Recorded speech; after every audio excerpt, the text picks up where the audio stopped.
Promotional consideration paid for by the following.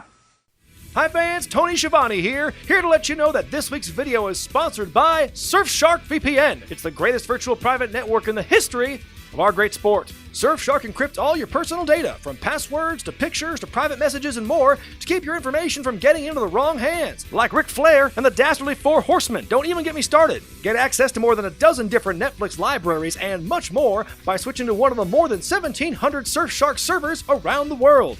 Being able to watch different content safely from anywhere in the world? That'll put butts in the seats.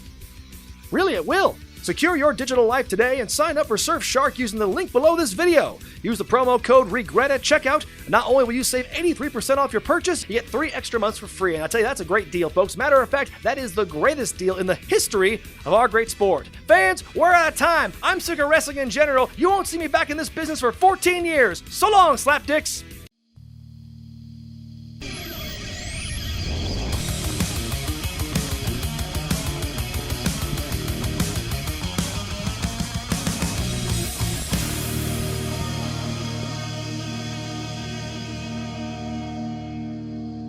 Today, tag teams are as commonplace in wrestling as the turnbuckle pads and the entrance music. Entire careers and even some companies have been built on the backs of them. It may be hard to believe now, but there was a period of time where tag team wrestling was considered one of the oldest gimmick matches in the history of the business. The first recorded tag team match in history took place on October 2nd, 1936 in Houston, Texas. 4 men in the ring at the same time under what we today call tornado rules.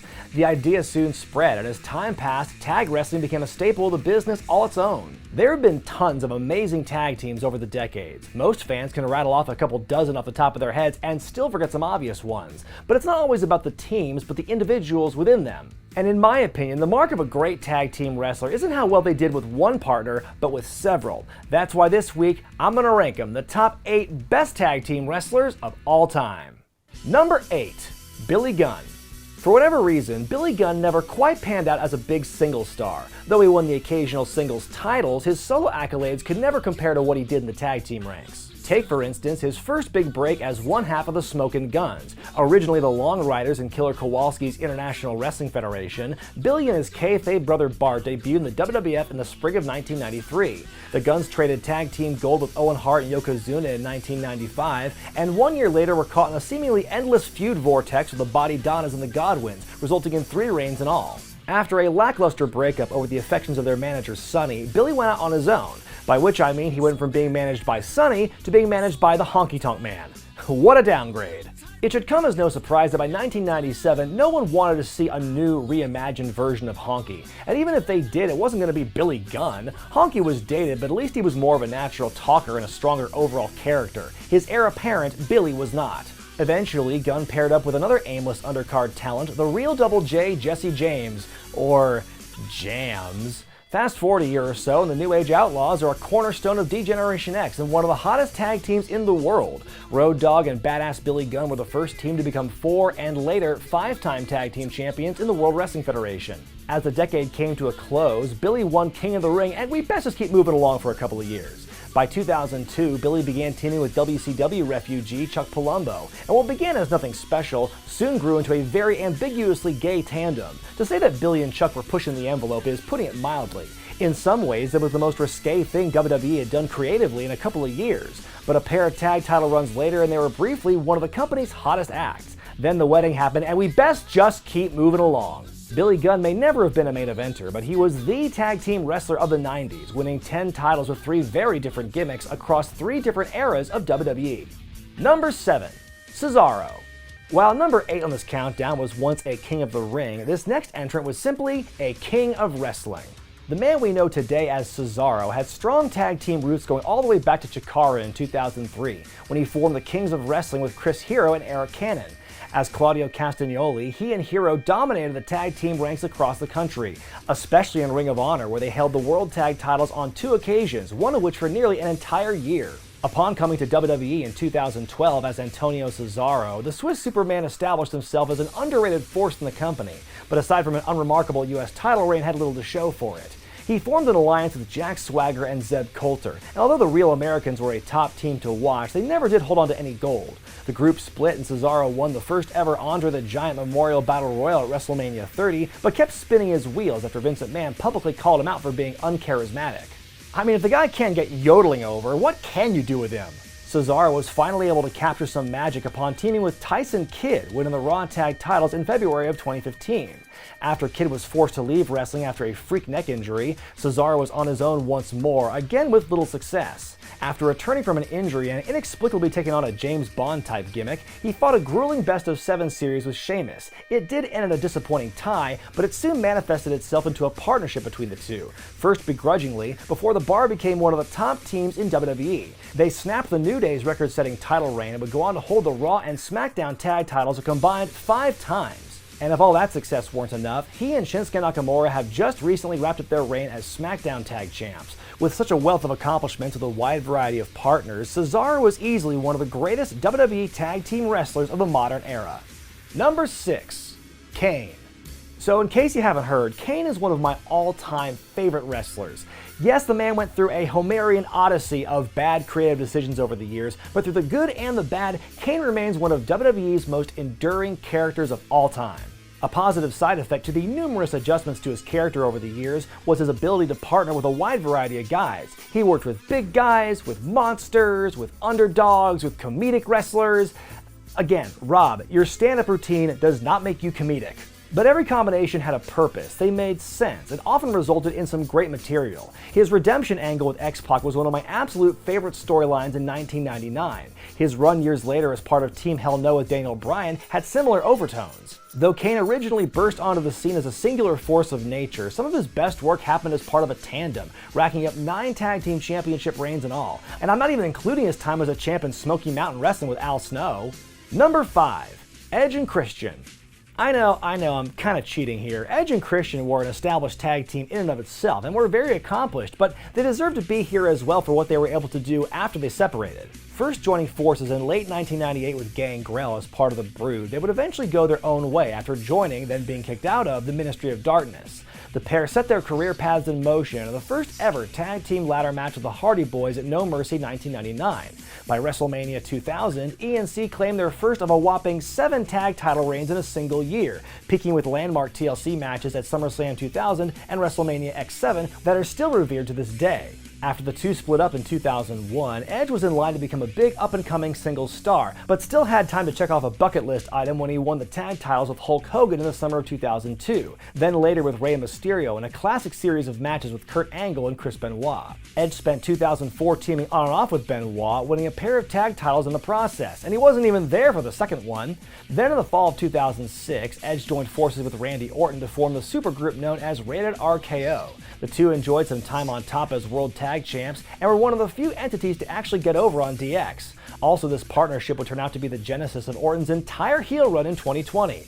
As of this writing, Edge's last tag title reign was with Chris Jericho in 2009, though it was short-lived when Edge suffered a tear to his Achilles. Though Christian may never have been able to reach the same heights in singles action as his kayfabe brother, his run in the tag team ranks post-ENC breakup still deserves credit. After the split, he spent time as part of the uber-hated Un-American stable, and along with Lance Storm, wound up knocking Edge and Hogan off their perch as tag team champions. He also had a lengthy partnership with Jericho on the Raw brand, resulting in a championship brand of their own in the fall of 2002. Number 4. Terry Gordy. Breaking in as an oversized 14-year-old, Terry Gordy was a prodigy in the pro wrestling business who developed into one of the legendary big men of the 80s and 90s. Gordy was best known as the muscle for the fabulous Freebirds alongside Michael Hayes and Buddy Roberts, and later Jimmy Garvin.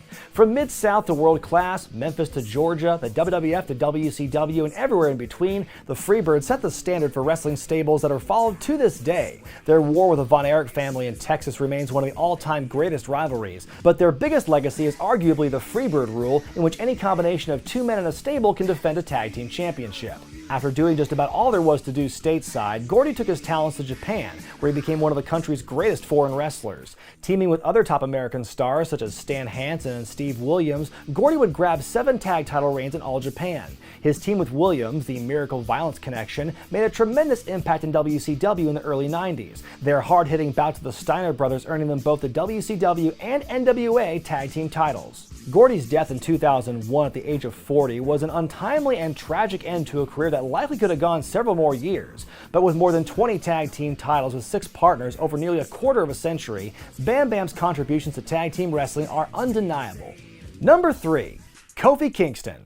You can't talk about tag team wrestling in the last decade, especially in WWE, without talking about this man. Seriously, he has been all over the division practically since his debut. Though Kofi first made a splash in the singles ranks, he soon found his calling working in pairs. From 2008 to 2012, he claimed the World Tag Team and Unified Tag titles with CM Punk, Evan Bourne, and R-Truth. And then, the New Day happened.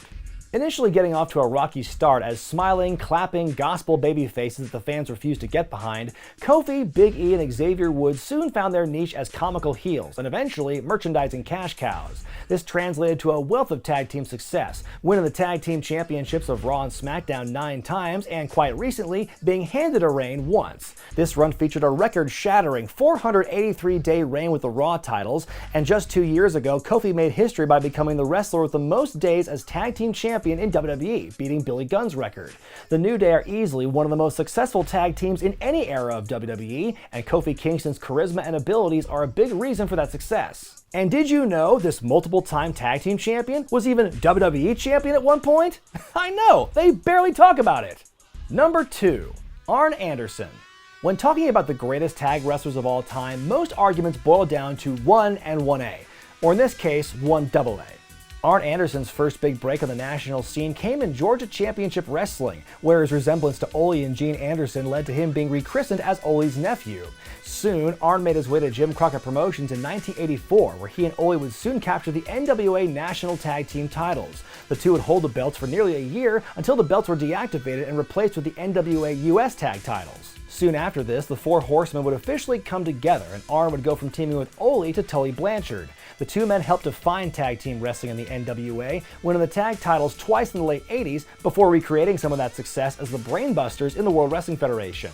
As the 80s turned into the 90s, Arn came back to WCW and found more tag team success with guys like Larry Zbyszko, Bobby Eaton, and short-lived horseman Paul Roma. The championship reign with Roma would end up being his last, as he officially retired in 1997 due to mounting injuries. No matter who he was paired with over the years, Arn added serious credibility and legitimacy to his tandems. Anderson was a more than capable singles wrestler in his own right, but it's his time as a tag team wrestler where many say he did some of his best work as a performer. Before I reveal the number 1 tag team wrestler, here are a few honorable mentions. Tony Garea.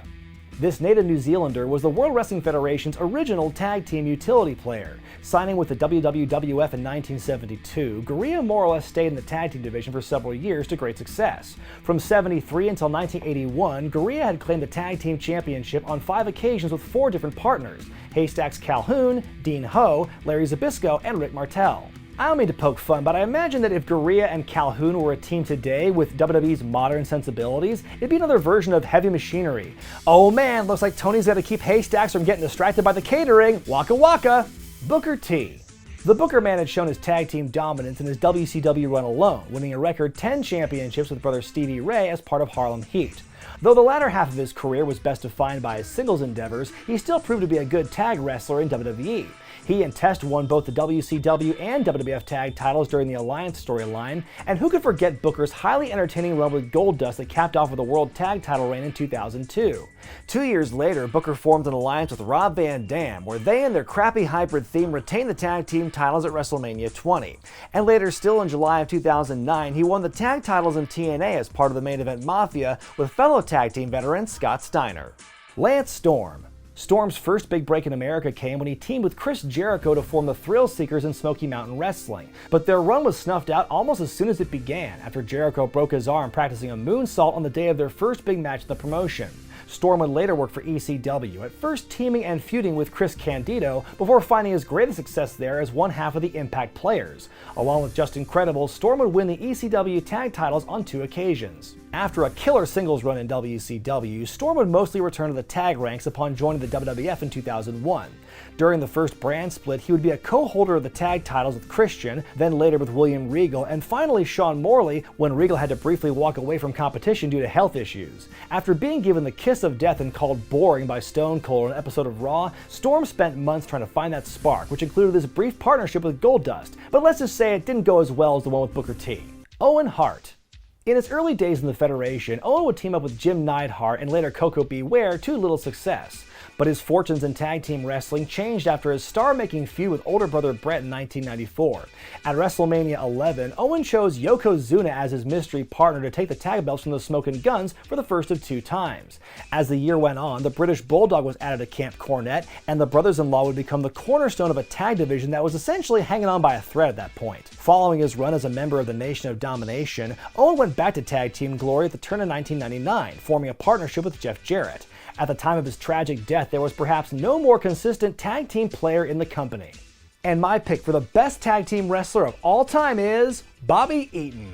Bobby Eaton was never considered a flashy wrestler, and his promo style far from outlandish. But as quiet and unassuming as he could be outside the ring, his legacy as the greatest tag team wrestler in history is loud and clear. Debuting at the age of 17 in the NWA Mid-America Nashville territory, Eaton was a tag team wrestler from the start, working alongside his trainer Tojo Yamamoto, as well as Pez Whatley and Lanny Poffo.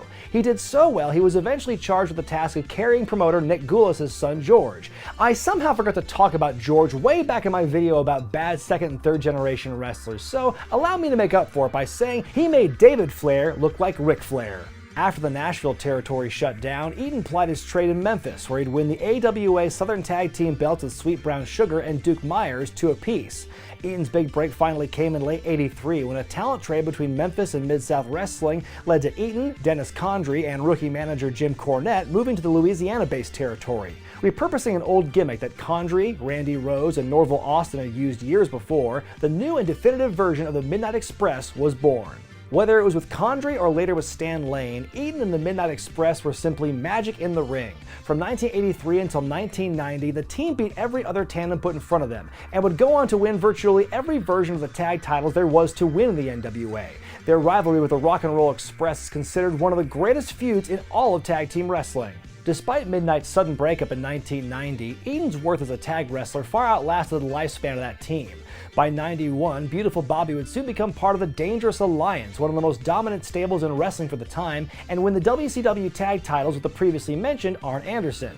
And in 1995, his character went down a more comical path, embracing his newly discovered royal heritage and working alongside Lord Steven Regal as part of the Blue Bloods. And there are a ton of other guys he teamed with over the years I haven't even mentioned in this video. Guys like Koko B. Ware, Steve Kern, Tony Halm, Tom Pritchard, and many others. But the one common thread that unites them all is the smooth in-ring greatness of Bobby Eaton. Despite the fact that he hasn't appeared on national television in 2 decades, and neither version of the Midnight Express has been inducted into the WWE Hall of Fame, the legend of Bobby Eaton and his career as a tag team wrestler is still going strong today. That's why he's number 1 on my list of the best tag wrestlers of all time. Who did I leave out? Why don't you tag in and let me know in the comments section below. I'm Brian Zane, and happy Halloween, everyone!